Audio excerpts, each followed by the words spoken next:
បាទនៅក្នុងវីដេអូនេះខ្ញុំនឹងចែកម្លែកពីបច្ចេកទេសនៅក្នុងការរៀបចំទម្រង់ Google Form និយាយអំពីការចុះឈ្មោះសិស្សដើមឆ្នាំសម្រាប់លោកគ្រូអ្នកគ្រូបើគិតថាវាជាវីដេអូមានប្រយោជន៍អាចជួយចែកម្លែកវីដេអូនេះទៅកាន់មិត្តភ័ក្តិលោកគ្រូអ្នកគ្រូដទៃទៀតដើម្បីឲ្យគាត់អាចយកមេរៀននេះទៅរៀនបន្ថែមបានបាទអញ្ចឹងសម្រាប់ការចូលទៅបង្កើត Google Form ពួកអ្នកគ្រូត្រូវចូលទៅក្នុងកុំព្យូទ័រហើយយើងចូលទៅក្នុង browser ជា Chrome ឬក៏ Firefox បាទអញ្ចឹងយើងចូលមកកន្លែងពេលនៅក្នុង Chrome គឺវាមានលក្ខណៈបែបនេះគឺងាយស្រួលតែម្ដងគ្រូអ្នកគ្រូគាត់ចុចទៅលើកន្លែង Google App នេះបាទចុចលើវាមកគឺវានឹងបង្ហាញរបស់យើងនៅ App ជាច្រើនដែលយើងត្រូវអាចប្រើប្រាស់បានចឹងនៅក្នុងនេះគឺយើងនិយាយអំពីតែ Google Form ទេដើម្បីទទួលសិស្សណាអញ្ចឹងខ្ញុំចូលមកកន្លែង Form តែម្ដងបាទនៅក្នុងទម្រង់ម៉ាស៊ីនលោកគ្រូអ្នកគ្រូខ្លះគឺវាលោតកន្លែងដាក់ថាទម្រង់ឬក៏អីផ្សេងជាភាសាខ្មែរក៏មានដែរបាទអញ្ចឹងខ្ញុំចូលកន្លែងនេះមួយបាទចឹងបន្ទាប់ពីយើងចូលវានឹងនាំយើងមកកាន់បែបនេះអញ្ចឹងពេលដែលលោកគ្រូឃើញកន្លែងនេះគឺយើងមាន blank form មាន contact information មាន party invite និងទម្រង់ផ្សេងៗជា template ដែលយើងអាចយកមកប្រើប្រាស់បានប៉ុន្តែលោកគ្រូទាំងអស់គ្នាអាចយកធ្វើការកន្លែងនេះគឺយើងយក blank document តែម្ដងចុចលើវា blank មកបាទអញ្ចឹងពេលយើងយក blank មកវានឹងមានកន្លែងបែបនេះចឹងបន្ទាប់មកយើងចូលអានេះ family នេះយើងអាចយក got it ទៅបាទអញ្ចឹងនៅក្នុងនេះយើងត្រូវស្វែងយល់ខាងលើនេះគេដាក់ថា untitled form ហើយនឹង untitled form អញ្ចឹងលោកគ្រូដាក់ចំណងជើងវាមួយដើម្បីកុំឲ្យពិបាកក្នុងការសម្គាល់ថាវាជាទម្រង់អីអញ្ចឹងយើងទៅសេកន្លែងនេះមកដាក់ថាទម្រង់ចុះឈ្មោះបាទទម្រង់ចុះឈ្មោះសិស្សបាទតមកទៀតយើងដាក់នៅកន្លែងនេះចុចលើវាមកវាលោតទម្រង់ចុះឈ្មោះសិស្សមកស្វែងរកហើយអញ្ចឹងនៅក្នុងនេះគឺលោកគ្រូទាំងអស់គ្នាអាចយកវាទៅធ្វើការបន្ថែមនេះកន្លែង description យើងអាចដាក់ថាសូមបំពេញទម្រង់នេះដោយយកចិត្តទុកដាក់អញ្ចឹងណាសូមបំពេញទម្រង់នេះដោយយកចិត្តទុកដាក់ចឹងទៅបាទហើយយើងចាប់ផ្ដើមមកដល់កន្លែងនេះគេហៅថា untitled question អញ្ចឹងយើងចាប់ផ្ដើមបង្កើតសំណួរមួយហើយគ្រូអាចលើកយកកន្លែងហ្នឹងដាក់ថាបំពេញឈ្មោះអញ្ចឹងយើងដាក់មកបំពេញឈ្មោះអញ្ចឹងយើងអាចនិយាយថាម៉េចឈ្មោះហ្នឹងយើងមាននាមត្រកូលនាមត្រកូលនិងនាមខ្លួនបាទអញ្ចឹងឲ្យគាត់ដឹងថាកន្លែងត្រូវពេញឈ្មោះតកូលនាមខ្លួនអញ្ចឹងកន្លែងនេះ short answer ហើយលោកគ្រូកុំភ្លេចដាក់កន្លែង require យើងបើកអានេះមួយផងដើម្បីងាយស្រួលនៅក្នុងការបើសិនជាអ្នកបំពេញហ្នឹងគាត់ខ្វះចន្លោះកន្លែងណាគឺគាត់នឹងអាចមកពិនិត្យមើលកន្លែងហ្នឹងបានបាទអញ្ចឹងបន្តមកទៀតយើងចូលមកដល់ទម្រង់ទី2យើងនេះយើងបានតែឈ្មោះតកូលនិងនាមខ្លួនទេអញ្ចឹងចូលទម្រង់ទី2គឺយើងមើលមកខាងក្រោមនេះយកសញ្ញាបូកបាទអញ្ចឹងចុចសញ្ញាបូកនេះមកគឺយើងបានទម្រង់ទី2យើងដាក់ថា page បាទបន្តមកទៀតយើង page ហើយយើងអាចពិនិត្យមើលកន្លែងយើងដាក់ multiple choice តែម្ដងអញ្ចឹងយើងឲ្យគាត់រើសយើងមានប្រុសយើងមានបាទស្រីអញ្ចឹងទៅគាត់រើសយកតែមួយទេបាទបើក multiple ដូចគ្នាបើក require ដូចគ្នាតមកដាក់បំពេញកន្លែងនេះយើងដាក់ថាថ្ងៃខែឆ្នាំកំណើតថ្ងៃខែឆ្នាំកំណើតអញ្ចឹងថ្ងៃខែឆ្នាំកំណើតយើងយកកន្លែង date ទៅដើម្បីគាត់បំពេញដល់ត្រូវមកកុំឲ្យខុសអញ្ចឹងណាព្រោះអាចកុំព្យូទ័រខ្លះផ្សេងគ្នាទម្រង់ទូរស័ព្ទខ្លះក៏វាផ្សេងគ្នាដែរអញ្ចឹងយើងឲ្យគាត់បំពេញបែបនេះមកយើងបើក require មួយទៀតវាថាគាត់បំពេញទៅគឺវាអត់ទៅមុខទៀតទេអញ្ចឹងចូលមកកន្លែងបូកមួយទៀតបាទបំពេញមកឈ្មោះយើងដាក់ថាអាស័យដ្ឋានឬក៏យើងដាក់ថា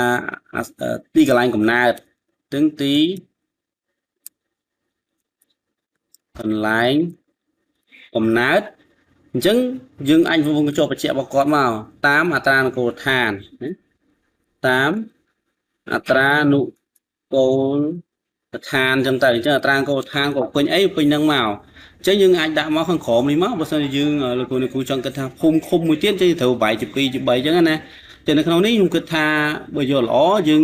លោកគ្រូគិតថាពេញកន្លែងហ្នឹងយើងអាចយកចេះភូមិផ្សេងឃុំផ្សេងឲ្យវាត្រូវគ្នាតែម្ដងទៅអញ្ចឹងខ្ញុំសូមបន្ថែមកន្លែងនេះខ្ញុំយកកន្លែង text ខ្ញុំដាក់ text ខ្ញុំដាក់ថាកន្លែង text នេះជាប់ហ្នឹងនេះអត់នេះបាទអត់ទីកន្លែងកំណើតមិញណាបាទអញ្ចឹងខ្ញុំចាប់វាអស់ឡើងលើវិញបាទហើយខ្ញុំដាក់ថាកន្លែងក្រោមនេះខ្ញុំដាក់ថា home nè chẳng khung như ba require mùi home hỏi home nè home hỏi dương mau cả lại ní dương châu đồ ní tới chia short paragraph mình ra có được quỳnh khung khung luôn ai quỳnh mà require mùi tiệt máu tao mới dùng bao to máu sọc mà sọc hỏi dương bao require mùi tiệt máu sọc hỏi khai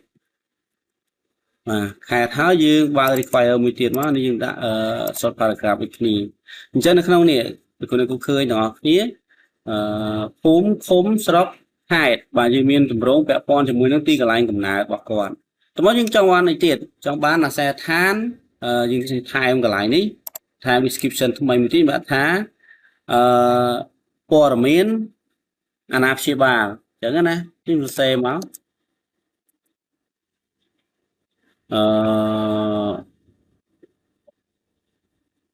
ปอร์เมนลบบอกเคยเจ้ากับตัวนี้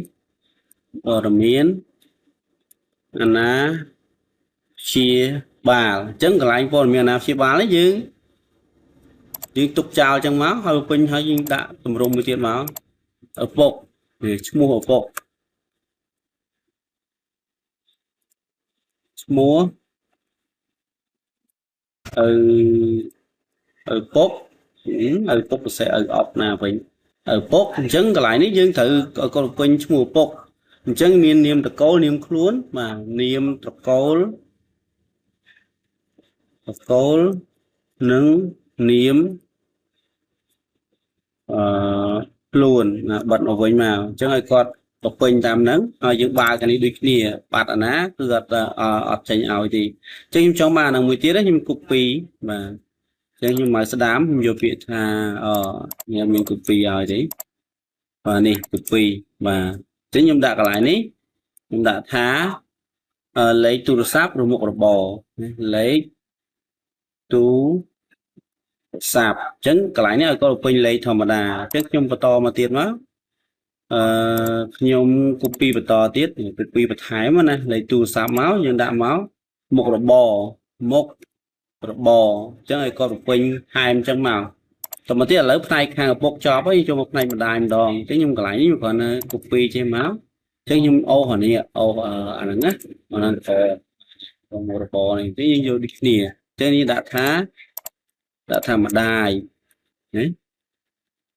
mà đái bảo được nè chứ trong copy lấy chú sáp nó một bò đi nè copy làm vậy má chứ trong ba lấy chú sáp nó nhưng ô mà khổ mà phọt má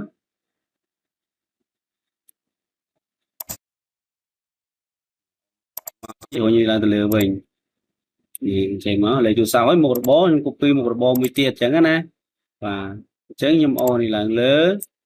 và nhầm ô lấy chú sáu là người tại vì như thể khoai tiệt qua hạt sai than phải chụp bàn chứ nhầm thay em cả lại thay những như tiết thay nhầm đã tha sai than phải chụp bàn sai than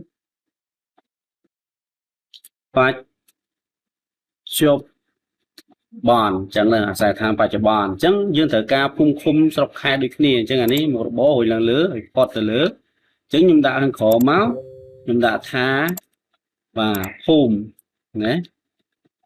phun trong máu dương ai con xé chia pha cả bị kia máu ba được quay ở mùi và hai nhung copy lại năng tiệt rồi xa dương chẳng chill ấy chớn đã phun và nhung copy mới tiệt máu đã sọc có những copy từ năm 19 cũng đã khai đó nói nơi khăn ông ní ba là của cô tha tổng đồng phần năng phục phó nói như châu mò cả lại pin đất mờ ở kia như châu mò cả lại dữ nè chẳng là lấy trong bàn một phần đấy tổng đồng ní dương miền ấy ở hỏi của cô time mua time ấy nơi khăn ông ní bán nhưng ai và phần năng từ cái chia tụi rong tụi cho mua sơ bán này còn năng bao giờ cô thời thay mấy to tiết nhưng mà thay nó khổ mình mà thay mà với đại dương trong ban vậy để chi qua mình dương trong ban bật thay mà nè và trong một to pk lao pk quên mũi chứ muốn đăng kêu quên cứ là cô thời copy lính nhất nhà tao tệ chôn nhà ta này chỉ ba cô là cục xây tiết này cục xây tiết có chui pin nhào dưới á chứ những châu mà còn lại public នេះអញ្ចឹងយើងចុចលើវាមកអញ្ចឹងយើងចូលមកនេះគេថា anyone អញ្ចឹងយើងចូលកន្លែង public នេះមួយសិនបាទអញ្ចឹង public ហើយមានន័យថារបស់យើងហ្នឹងគឺត្រូវបានដាក់ឲ្យប្រើប្រាស់ហើយបើលោកគ្រូអត់ public ទេអត់បានប្រើប្រាស់ទេអញ្ចឹងខ្ញុំតបយើង public ហើយយើងត្រូវចុចលើវាដើម្បីយើង copy link នេះ copy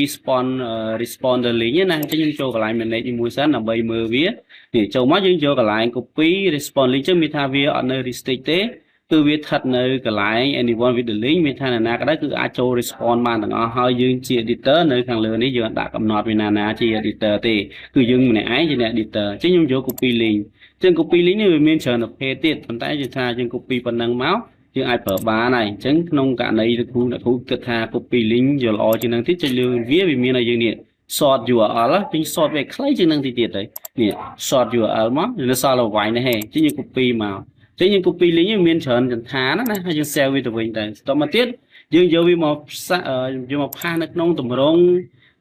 Telegram ឬក៏ទម្រង់ Messenger ឲ្យលោកគ្រូផ្សេងទៀតជួយបំពេញថែមគឺយើងរួចហើយដល់ពេលយើងបំពេញចប់អស់គ្រូពេញចប់អស់វាលោតចម្លើយនៅកន្លែង response នេះអញ្ចឹងពេលមានអ្នកឆ្លើយមួយលោតទៅនឹងមួយអ្នកឆ្លើយពីរលោតទៅនឹងពីរយើងមើលទៅឈ្មោះនឹងជាន់គ្នាយើងលុបចោលខ្លះបានហើយសម្រាប់យើងទទួលបានទិន្នន័យគឺយើងចូលកន្លែង link to sheet នេះទៅអញ្ចឹងនេះក៏អត់ទាន់មានណាពេញទេបើមានគេពេញគឺយើងចូលមកកន្លែងហ្នឹងយើងនឹងអាចចូល link to sheet នេះដើម្បីប្រមូលទិន្នន័យនឹងបានហើយថ្នាក់ទី1ដល់ទី6ទី7ដល់ទី12យើងអាចចូលបែបនេះបានងាយស្រួលសម្រាប់យើងទាំងអស់គ្នាធ្វើអញ្ចឹងណាបាទអញ្ចឹងសម្រាប់ការបន្ថែមពីហ្នឹងពេលយើងចង់ឲ្យគេ submit យើងចូលកន្លែង setting នេះហើយយើងចូលកន្លែង response យើងចូលមក presentation ជួយមើលកន្លែង response នេះមួយបាទ response នេះមាន allow response editing មានថាអ្នកពេញហ្នឹងគាត់អាចចូលទៅពេញបន្ថែមកែចម្លើយរបស់គាត់បានvàយើងគិតថាមិនបាច់ទេមិនបាច់បើគាត់កែទេយើងប៉ុណ្ណឹងទៅហើយតមកទៀត presentation គឺក្នុងករណីយើងពេញ confirm message យើងអាចថែមដាក់ថាព័ត៌មានរបស់អ្នកបានបញ្ជូនដោយជោគជ័យអញ្ចឹងណាយើងអាចទៅសេថែមចឹងមកណាព័ត៌មានត្រូវបានបញ្ជូននេះត្រូវបានបញ្ជូនជោគជ័យបាទប៉ុណ្ណឹងមកយើង save វាទៅគឺកន្លែងហ្នឹងពេលដែលគេបំពេញរួចចប់គេ submit ទៅគឺកន្លែងដាក់ថាបំពេញបានជោគជ័យហើយយើងបើកប៉ុណ្ណឹងមកហើយនៅក្នុងនេះដូចជាយើងអាចឲ្យគាត់មើល summary របស់គាត់បានពេលដែលគាត់បញ្ជូនចប់គាត់អាចឃើញនៅលទ្ធផលរបស់គាត់ក៏ពេញនឹងត្រូវខុសឬក៏យ៉ាងម៉េចយើងអាចឲ្យគាត់មើលកន្លែងហ្នឹងបើកន្លែងណាខុសគាត់អាចពេញថែមថ្មីមកយើងយកលុបអាចាស់ចោលយកថ្មីអញ្ចឹងទៅបាទអញ្ចឹងសម្រាប់វីដេអូនេះគឺមានប៉ុណ្ណឹងសង្ឃឹមថាវាជាវីដេអូមួយដែលចែកម្លែកពីបទពិសោធន៍នៅក្នុងការប្រើប្រាស់ Google Form មួយចំណែកទូចចែកជូនដល់លោកគ្រូអ្នកគ្រូទាំងអស់គ្នាឲ្យងាយស្រួលក្នុងការប្រមូលទិន្នន័យរបាយការណ៍សាស្ត្របាទអរគុណច្រើនជួបគ្នាវីដេអូក្រោយបាយបាយ